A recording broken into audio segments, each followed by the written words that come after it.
So hello student, आज आपका fourth chapter है जो कि है आपका मोशन इन प्लेन, है ना। इससे पहले वाले चैप्टर में हमने पढ़ा था मोशन इन लाइन, जिसको हम बोलते हैं मोशन इन वन डायमेंशन।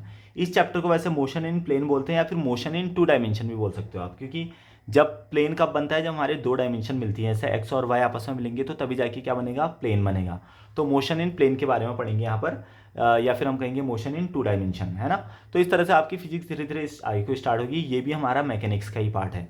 तो देखिए बच्चों, इस क्लास में जो सबसे इंपॉर्टेंट चीज़ हम पढ़ने जा रहे हैं वो हम पढ़ेंगे पहले वेक्टर के बारे में, कि एक्चुअल में वेक्टर क्या होता है, वेक्टर को कैसे लिखा जाता है, वेक्टर को ऐड कैसे किया जाता है, वेक्टर को सब्ट्रैक्ट कैसे किया जाता है, वेक्टर को कैसे सॉल्व किया जाता है। तो ये चैप्टर देखा जाए तो लगभग 25 to 30% आपका वेक्टर के बारे में है। उसके बाद फिर आगे की चीज़ें यहाँ पर आती रहेंगी। तो फिलहाल हम यहाँ पर देखते हैं कि देखिए वेक्टर क्वांटिटी क्या होती है, तो आप बचपन से पढ़ते आ रहे हो, है ना। वेक्टर विच है magnitude as well as direction, ये हमको सब सिंपली पता होता है। लेकिन अगर मैं आपसे कहता हूँ कि वेक्टर को शो कैसे करते हैं, तो पहली चीज़ ये पढ़ते हैं हम कि how we can represent the vector. तो बच्चों देखो यहाँ पर रिप्रेजेंटेशन ऑफ वेक्टर क्वांटिटी क्या चीज़ होती है। देखिए, अब vector quantity can be represented by an arrow, उसको सिंपली हम एरो से शो करते हैं। This arrow is called vector, इसी एरो को हम क्या बोलते हैं, यहाँ पर वेक्टर बोलते हैं, ठीक है। The length of vector represent magnitude and the tip of arrow represent its direction, यानी कि उसकी जो एरो की टिप होती है वो हमको उसकी डायरेक्शन को बताती है, और उसकी जो लेंथ होती है वो हमको उसके मैग्नीट्यूड के बारे में बताती है। अब देखते हैं, इसको समझते हैं हम आराम से यहाँ पर। तो देखिए बच्चों, इस डेफिनेशन के हिसाब से हम वेक्टर को कैसे दिखाते हैं जरा देखिए। यानी कि अगर मान लो मैं कहता हूँ कि हमारे पास कोई वेक्टर है ए, तो हम उसके ऊपर से बना देते हैं ए के ऊपर एरो, तो इसको हम सिंपली कहते थे कि ये वेक्टर चीज़ है। लेकिन अब देखो, वेक्टर का जो ये ऊपर का एरो है इसके बारे में हम थोड़ा बहुत डिस्कस करते हैं। जैसे मैंने ये वेक्टर बनाया इस तरह से, तो जो ये इसकी पूरी ये लेंथ है, ये जो लेंथ है, ये लेंथ इसकी किसको बताएगी, मैग्नीट्यूड को। किसको बताएगी, मैग्नीट्यूड यानी कि वो कितनी, वो उसकी वैल्यू है कितनी, कितना बड़ा है, कितनी छोटी वैल्यू है। और जो एरो बताती है, ये बताती है उस वेक्टर के डायरेक्शन को, कि किस डायरेक्शन में हमारे पास वो क्वांटिटी चल रही है, तो वो बताती है इसके एरो को। फॉर एग्जांपल, हमारा एरो ऐसे भी हो सकता है, हमारा एरो ऐसे भी हो सकता है, हमारा एरो ऐसे भी हो सकता है, हमारा एरो ऐसे भी हो सकता है, हमारा एरो ऐसे भी हो सकता है।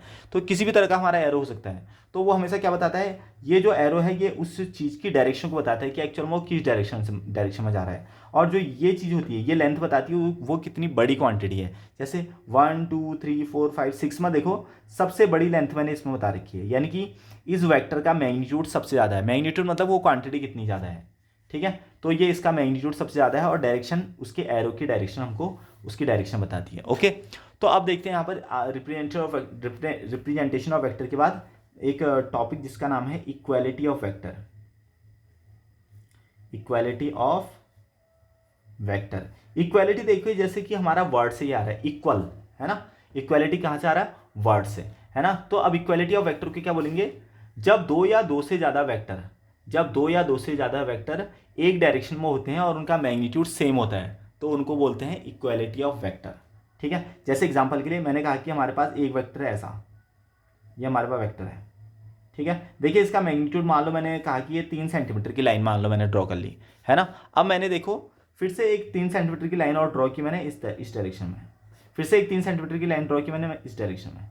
तो देखिए जरा सा, इसका मैग्नीट्यूड सेम है और इन तीनों की डायरेक्शन भी सेम है। तो ऐसे वाले केस में हम इनको क्या बोलते हैं, इक्वालिटी ऑफ वेक्टर। तो मैंने क्या कहा, 2 और more than 2 vectors are said to be, दो या दो से ज़्यादा वेक्टर कहलाते हैं वेक्टर अगर उनकी डायरेक्शन और मैग्नीट्यूड सेम हो। इंग्लिश में सुनिए, 2 और more vectors are said to be equal if and only if the direction and magnitude are same।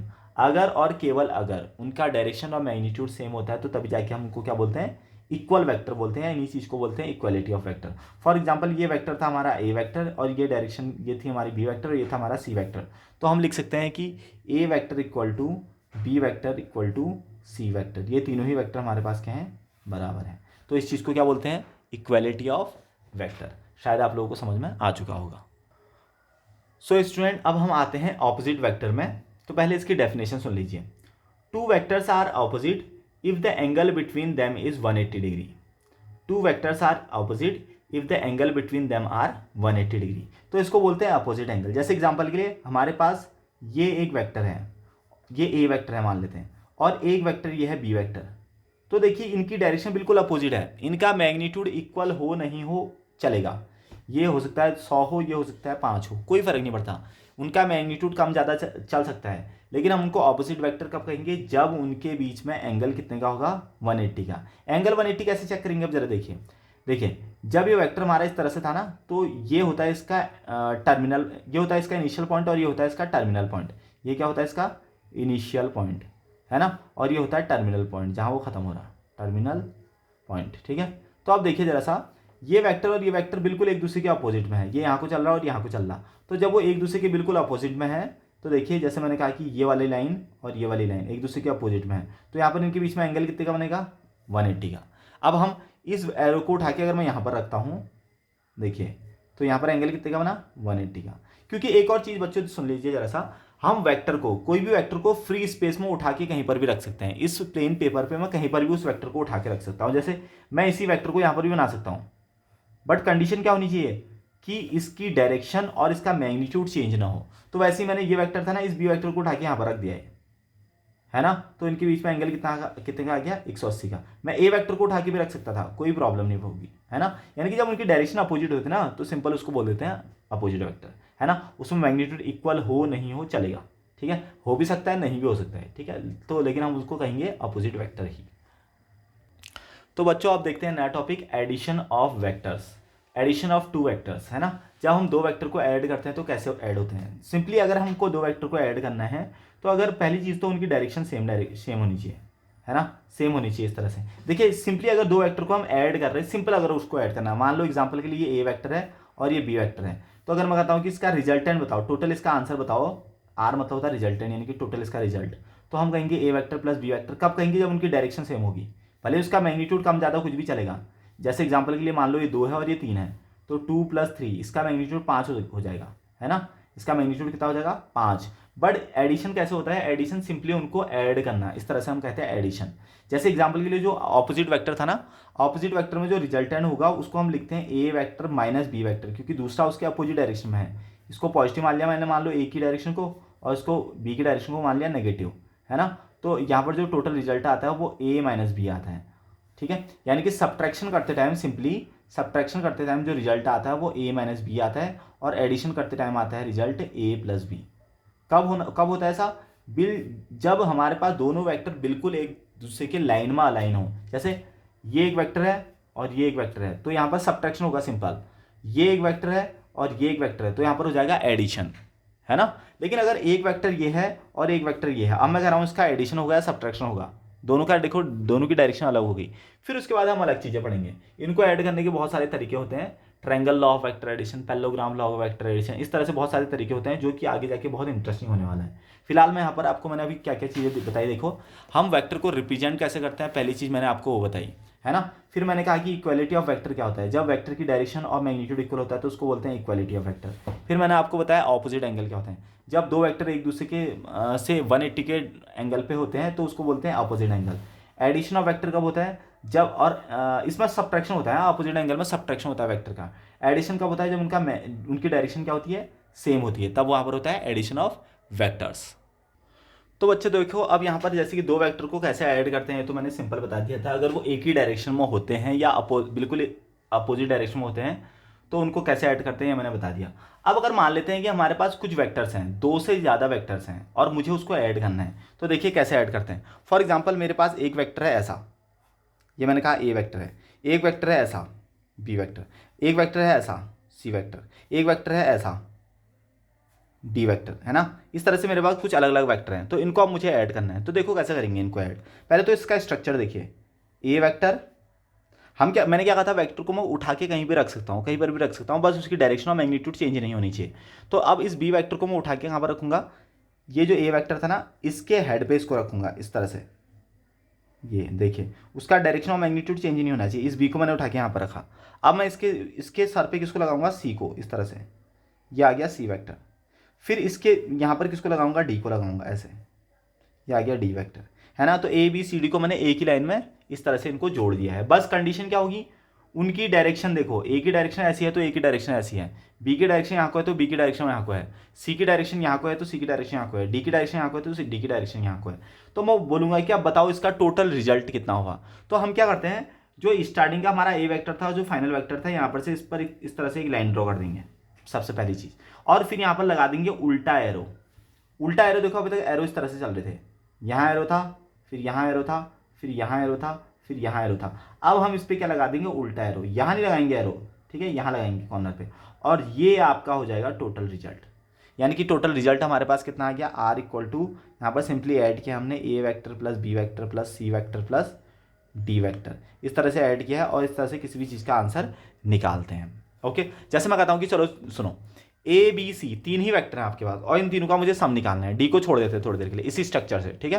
तो देखिए, ए वेक्टर, इसका magnitude and direction same, b को मैंने यहाँ को कर दिया, ये बी वेक्टर, सी को मैंने नीचे को कर दिया, ठीक है, और मैंने कहा कि जो आपका रिजल्टेंट हो जाएगा इसको उल्टा एरो ड्रॉ कर दो, और ये आगे आपका रिजल्टेंट। ओके, शायद अब आप लोगों को समझ में आ चुका होगा। स्टूडेंट कुछ और यहाँ पर एग्जाम्पल लेके चलते हैं। जैसे एग्जाम्पल के लिए ए वेक्टर ये है, कुछ भी मान लेते हैं, कुछ भी डायरेक्शन मान लेते हैं, बी वेक्टर ये मान लेते हैं, है ना, और सी वेक्टर ये मान लेते हैं। अब कुछ लोगों का क्वेश्चन ये हो सकता है कि हम इसको ट्रायंगल भी बना सकते हैं, या हम कोई और डायग्राम बना सकते हैं। तो देखिए बच्चों, मेरा क्वेश्चन क्या है यहाँ पर, मेरे बताने का मतलब क्या है कि हम इन तीनों वेक्टर को उठा के इस तरह से रखने हैं कि हमने उसके हेड को टेल से मिलाना है, उसके हेड को टेल से मिलाना है, ठीक है। इसको हेड बोलते हैं, इसको टेल बोलते हैं, सर और पूंछ, सर और पूंछ, सर और पूंछ। तो हेड को टेल से मिलाना है। जैसे एग्जांपल के लिए मैंने ये वेक्टर ये लिया, और इसके पूंछ को मैंने यहाँ पर मिलाया, ये बी को मिला दिया मैंने, ये बी वेक्टर हो गया। अब सी को ऐसे मिला दिया है, सी को ऐसे मिला दिया। अगर जितनी जगह बची ना, ये जगह बची है, तो यहाँ पर हम बना देंगे उल्टा एरो, उल्टा एरो बना दिया, ये हो गया हमारा रिजल्टेंट।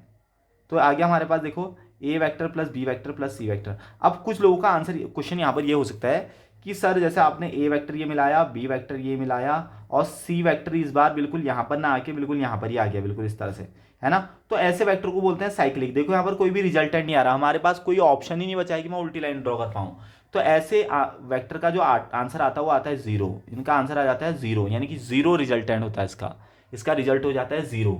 ऐसे वेक्टर को बोलते हैं साइक्लिक वेक्टर। बिल्कुल हो सकता है ऐसा, तीन वेक्टर को हम अगर बिल्कुल कनेक्ट कर रहे हैं, बिल्कुल उनकी मैग्नीट्यूड और डायरेक्शन को एक जैसा लेते हुए, अगर वो सब जुड़ के यहाँ पर जीरो आ गया तो उसका रिजल्टेंट आ जाएगा जीरो। इस केस में देखो रिजल्टेंट इतना आया, देखो इतना छोटा सा आया है, ठीक है। इस केस में रिजल्टेंट बिल्कुल जीरो आ गया। और जो मैंने पहले केस बता रखे थे, या फिर अगर मान लेते हैं कोई और केस मान के चल लेते हैं, जैसे ए वेक्टर ये है, ठीक है, ये ए वेक्टर है, बी वेक्टर मैंने ऐसा जोड़ दिया, सी वेक्टर ऐसा जोड़ दिया, ये हो गया। तो इस केस में रिजल्टेंट ये हो जाएगा उल्टा वेक्टर, या आर वेक्टर हो जाएगा, है ना।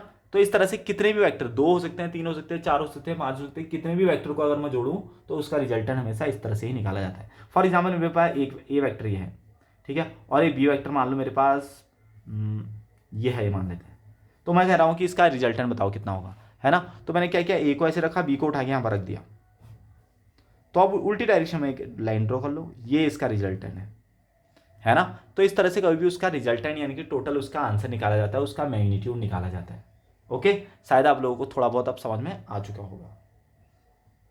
चलिए बच्चों, इसको जो है थोड़ा और समझने के लिए थोड़ा सा और एक दो चीज़ें और देखते हैं। जैसे मैंने कहा कि एग्जाम्पल के लिए हमारे पास एक वेक्टर ये है ए वेक्टर, है ना। इसका ए वेक्टर का जो मैग्नीट्यूड लिखते हैं उसको हम लिखते हैं ए के ऊपर लिख देंगे हम एरो, वो तो वेक्टर हो गया, और इस एरो को जो है हम इस तरह से मैग्नीट्यूड में इस तरह से लिख देंगे। मान लो इसकी जो लेंथ है ये मान लेते हैं 5 मीटर है, 5 सेंटीमीटर है मान लेते हैं। हमारे पास एक वेक्टर और है बी वेक्टर, जिसकी डायरेक्शन बिल्कुल सेम है लेकिन इसका मैग्नीट्यूड ज़्यादा है। इसका मैग्नीट्यूड जो बी का है वो मान लेते हैं 6 सेंटीमीटर है या 7 सेंटीमीटर है ना। तो अब देखो, अगर मैं इन दोनों को ऐड करूँ तो दोनों सेम डायरेक्शन में है, दोनों सेम डायरेक्शन में है, तो हमारे पास रिजल्टेंट कितना हो जाएगा, इसका रिजल्टेंट का मैग्नीट्यूड कितना आ जाएगा, यानी कि टोटल इसका जो मैग्नीट्यूड ऐड हो जाएगा 5 + 7, यानी कि हमारे पास जो टोटल इन दोनों का रिजल्टेंट का मैग्नीट्यूड आएगा, वेक्टर बनेगा, वो इतना बड़ा बन जाएगा जिसका मैग्नीट्यूड कितना होगा 12। शायद आप लोगों को थोड़ा बहुत समझ में आ रहा होगा। चलिए अब देखिए, एग्जाम्पल के लिए मैं कहता हूँ कि ये हमारे पास एक वेक्टर है ए, और जिसका मैग्नीट्यूड है 5 सेंटीमीटर। हमारे पास एक वेक्टर है ये बी, और जिसका मैग्नीट्यूड वो इस तरह से लिखते हैं मॉड्यूलस के अंदर, जिसका मैग्नीट्यूड है यहाँ पर 8 सेंटीमीटर। तो बताओ इसका आंसर कितना होगा। देखो बिल्कुल ही अपोजिट है, तो हम क्या करेंगे, अपोजिट में हम क्या कर देते हैं -8 - 5, यानी कि नए वाले का मैग्नीट्यूड हो जाएगा 3 सेंटीमीटर।